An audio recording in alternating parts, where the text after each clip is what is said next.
all over the YouTube, so I just made a video just to explain. I mean, that was in February, right? That was in February, and it was a real bad winter. And now that was in winter. Why is that thing beeping? All right, enough beeping. All right. I'm driving down the road. We're like 2.5 years into driving across the country. 32 years altogether. 32 years. 4 million miles.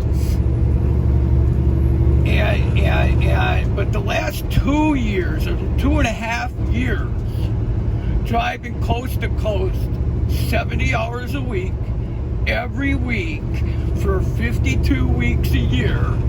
So 104 weeks is 104 trips across the continental United States. Okay, serious. I'm not lying. I got the tax records that prove it. I never missed a day. I never missed a week in 2.5 years of driving across the country.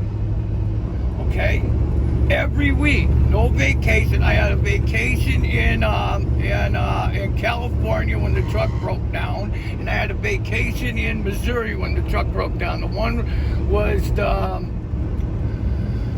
what went in California? I can't remember. I can't remember what it was. It was some kind of issue with the computer, and then the other one was the DEF fuel. So there was poor quality DEF fuel, and they had to take the exhaust apart on the truck. The one was the EGR or something. So both of those issues weren't the engine's fault, but the pollution control on the truck. So it had a problem, so I had a vacation for a week in Missouri and in California. But that was my vacation time. So anyway, see these crossovers like they got? Right? This is like in February, the winter was bad. And I drove from Pennsylvania to Ohio empty in the snow and the bad weather. And so that was a slow going. Then I had to wait to get the truck loaded. Then I made good time from Ohio to Illinois. But the next day I was sick. I didn't feel good. All right, so I only drove 7 hours on the third day. 7 hours on the third day. I'm supposed to drive 11 hours or 14 hours every day, but I only drove 7, so I had to make haste. So by the third day, I had to make haste. I was on duty 12 hours, but I only had 10 hours of driving, so I had an hour left, and I stopped at the rest area, and the back of the truck was hanging out over the parking. Like there was like a parking loop or something, and the back of the truck was like hanging over the edge, and I had the tandems adjusted all the way forward, which turns out to be a good thing later. The tandems are adjusted all the way forward, and the back of the truck was like hanging over the edge of the parking thing, and I said, well, what if somebody drives under it? I can't park here. So I said, I'll make it to the next rest area. I pulled out onto the interstate. I'm driving down this, and I'm watching these dotted lines. It's real dark out. Like some nights it gets really dark out. It's almost as if the lights don't even shine that far because it's such a dark kind of a night. It was just such a dark night and extremely windy. So I'm really holding on to the steering wheel, and I'm watching the dotted lines. And I don't know how, honestly, and that's the truth. I don't know how, but I'm still watching the dotted lines like this. And I was on the other side of the fucking road. Like, see those tracks there? Did you see that? Did you see the tracks? It was just like that. I was on the other side, and I'm still watching the dotted lines. Now, at this point, right? At this point, I panicked. I'm in total denial of the situation. I said, that's impossible. I said, there's no way that this truck made it across that interstate. With the cruise control was set at, I think, 72. I think the speed limit out there is 75. I had the cruise set at 72. Never lost any speed. There was never a bounce. Nothing. Okay? All right? Nothing. And now out there, they got like these guardrails, and they got these guardrails, and see, look at somebody else. That happened so fast and easy. It happened so fast and easy that this truck went from this side of the road to that side of the road. And I'm telling the truth, I was tired. I pushed it all day. I started the day off in Missouri. Look at, see, on the other side of the road. See how easy that happens? Yeah, I see this 10 times a day sometimes. I mean, 10 times. It was 10, the one day I seen that happen 10 times in one day. Serious. That was about maybe 3 weeks ago.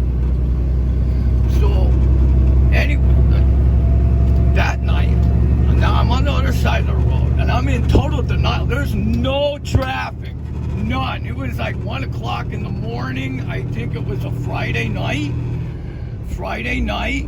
1 o'clock in the morning. There was nobody out here. Nobody. I didn't see any lights, but I knew I was on the other side of the road. I could feel the difference. And, you know, the road is kind of beveled a certain way from the traffic consistently going. And you could feel the difference when you're on the wrong side, you know. And there was no traffic. And I'm in denial at this point. I said, how could that have happened? Because out there they got guardrails, and they got these deep ravines, and they got this kind of cable guardrail. They got these rigid guardrails. They got the Jersey barriers, like that's a Jersey barrier there. There's a rigid guardrail, but they got cables out there, and they got deep ravines and rocks and bridge things like this. And I'm in denial that this even happened for like probably about a mile. I just denied it. I said that didn't happen. But it got to the point where I couldn't wish myself back over to the other side. No, this nightmare is playing out. All right, serious. This nightmare is playing out. There's no wishing it back over to the other side of the road. I couldn't believe it. I don't even remember going to sleep. I don't. I remember, all I remember is following them lines, and I was still following. Now I got the dash cam there, and that shows the same thing. I'm right between the lines, right, just like this, perfectly, and the dash cam shows it. Then I'm on the other side, like see, that's one of them crossover things. That's what I was looking for, one of them things. So I'm driving, but now I'm on the wrong side of the road. And here we go. What are we going to do? There's no traffic, so I had a little bit of time to think about what to do. So I remember Dave Roadhog. All right, and I have two acquaintances that this happened. The same thing happened to, and I'm not going to mention their names. But Dave Roadhog, he died, so I guess I could mention his name. So Dave told me, he said, if this ever happens to you, and he told me this for a reason, he said, just find your way to the next off-ramp and get off the ramp. And that's what I would assume, and you would assume that would only be a mile or two before you found a off-ramp like this, or a crossover like that. I'm thinking a mile or two. This is what I'm thinking.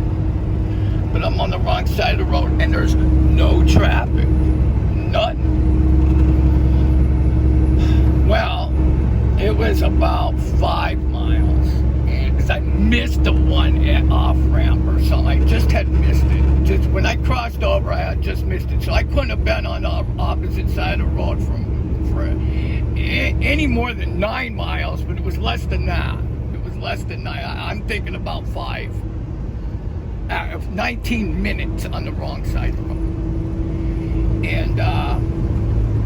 And I was still on the wrong side. I found a crossover and I made it back over. I got the truck back over and I'm on the right side of the road now. And I'm going for about maybe 20 miles. And I was planning on stopping at exit 194 Moriarty, Lisa's truck stop, because it's a really cool truck stop. And they got a gun range there, and they got an old car museum, and they got a lot of neat stuff there in Moriarty. So if you're ever in Moriarty, go to Lisa's truck stop. Excellent truck stop, good food, and that's where I wanted to go. And I was going to shut it down there for 10 hours. Well, all you need is sleep for 10 hours. Well, let me tell you, when you just live out here for like decades, and you just get 10 hours of sleep and do it again, 10 hours of sleep, do it again, 34 hours of sleep, do it again. You know, it's real easy for people to say this or that. But I mean, I don't ever get a chance to have a private life. I mean, everything is a public affair. Everything. When you're out here, you're living out in their world, public world. This is it's also a competitive world, extremely competitive, extremely. You know, if you're gonna pass the vehicle in front of you, you better have enough of snot to get around that vehicle, because if they increase their speed, I mean, and you're stuck out in that left lane, then, you know, you better make sure you got enough of speed to get around the next vehicle, you know? I mean, it's you know, so I mean, you don't know that somebody's going to go faster or slower. You don't know. So it's constant interactions. It's constant interactions with others. And you have to know how to judge the situation, the road, and others' behavior before you get there. So you know, you got backup plans. Well, when you fall asleep for like 2 seconds, but honestly, I don't even remember falling asleep. What I remember was being in denial that it happened. I remember that. I was like, no way did that happen. No way. I just could not believe it. I could not get it through to my brain that I'm looking at the dotted lines like this, and then I'm looking at the same thing but on the wrong side. Just absolutely bizarre. It really was. It's absolutely bizarre. And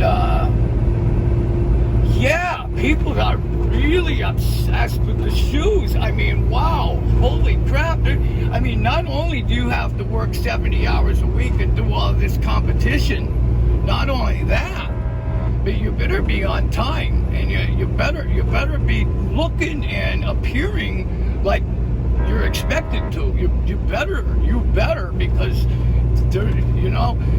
And what I learned from this, well, I'll tell you what.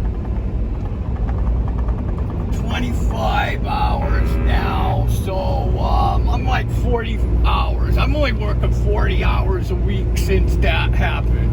At the time, I was working 70. I was pushing it every week. And it doesn't matter what company you work for. They have minimum working standards. Once you get a job with any company, it's not just trucking, it's any company, they have specific guidelines for how much work you're expected to produce, and pay scales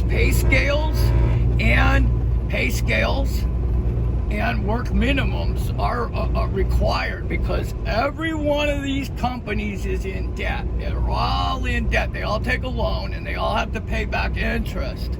And if they're going to maintain their insurance and their bank loans, then they have to pay the interest. And if you think you're going to outrun compounding that interest, you can't. Because I did this for 32 years, 4 million miles. So Way station's coming. That's the end of the video. I'm sure that was a long enough video to explain anything. 10-4. Bye.